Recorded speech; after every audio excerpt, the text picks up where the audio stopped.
What's up? I'm Jonathan and welcome to Maker Tales, where I'm sharing my maker journey to help you go further in yours. So don't forget to subscribe and hit that little bell icon to never miss an opportunity to keep making.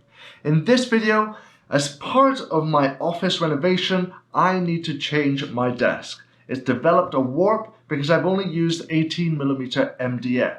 To remedy this, I want to show you how I go about gluing two pieces of 18mm ply to create a really solid desktop. Gluing or laminating two bits of plywood together is almost as easy as it sounds. The only slight trick is consistent even pressure while the glue dries. This can be a little tricky if you don't have enough clamps. So without any clamps, here is how I do it. To start off, cut down your stock material to be just a little larger than the final desired piece. I used my old desktop as a template here.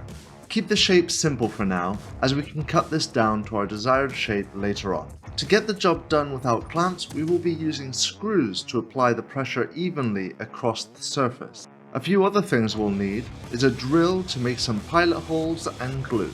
The glue I'll be using is Tybond 2, as my finished laminated ply sheets will not be going outside in any way. To achieve consistent even pressure with screws, we need to draw a grid array on our wood. You can do this with a measuring tape or with a bit of scrap wood. I'm using a bit of scrap wood and spacing my screws 100mm apart.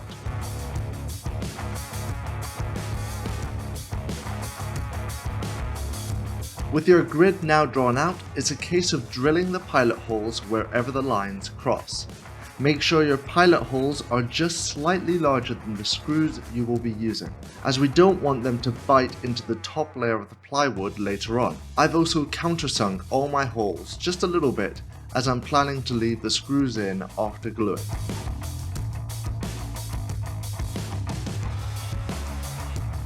Once all the holes are drilled out, it's time to deal with the blowout on the other side.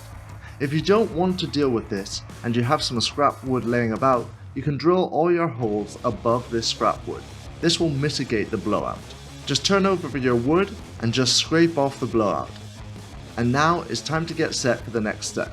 As you will be working slightly against the clock in the next step, it's best to make your life a little bit easier and place all the screws in now, ready to be screwed in rather than later on while the glue is drying.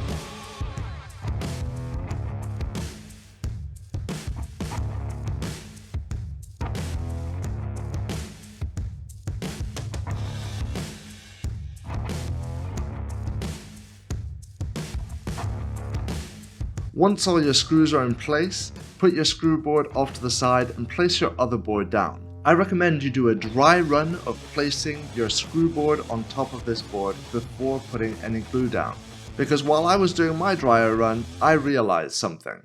So I've done a little boo-boo.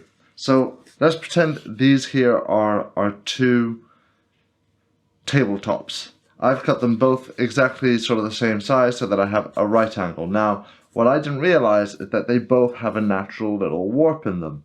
So one already has holes and screws all over it. Now thankfully, I did give myself a good 2.5 centimeters wiggle room along everything. So what I'm going to have to do now is get the bottom one, flip it, so then when I glue these together, their natural warps are going to counteract each other so it turns as flat as possible. Yes, it means that I will have to redraw the guide later on to cut it, but this is why you cut it with that extra wiggle room. I didn't realize I should have checked beforehand which was the crown side of these boards, so then I could have just gone straight from here. But right this minute, if I carry on, I'm going to have naturally a slight warp in my wood. So with that little lesson learnt, add a healthy thin layer of glue over the whole board. From here, place your screw board on top and start screwing your screws from the center outwards. This will squeeze out any excess glue and air bubbles. Somehow I've lost the footage of this step, or I did not hit record while I was doing this as I was against the clock. So I'm sorry. The key here is to work methodically from the center outwards. While doing this, I realized that my middle screws were not biting into the bottom board. which meant I had to use some larger screws and some scrap wood underneath to pull the boards together. Once all the screws are in, it's time to wait a good 24 to 48 hours to make sure the glue has fully cured. Once the glue has dried, you're now on the home stretch. Remove any screws that go all the way through the wood, plus any small screws that you feel don't do anything. Alternatively, you can remove all the screws, as the glue is now doing all the hard work. Finally, flip your board over and fill in any little holes left by the screws that went all the way through with a little bit of wood filler. Give the wood filler a good little sand, and there you have it.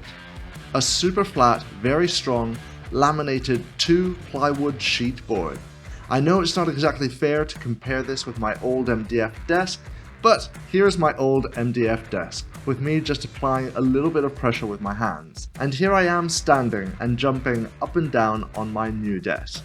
To see what I get up to with this massive bit of wood, head over to my office renovation video, linked here or down in the description. And if you have any questions, don't hesitate to ask in the comments below. If you enjoy the content I'm making here, I would really appreciate your support through Patreon.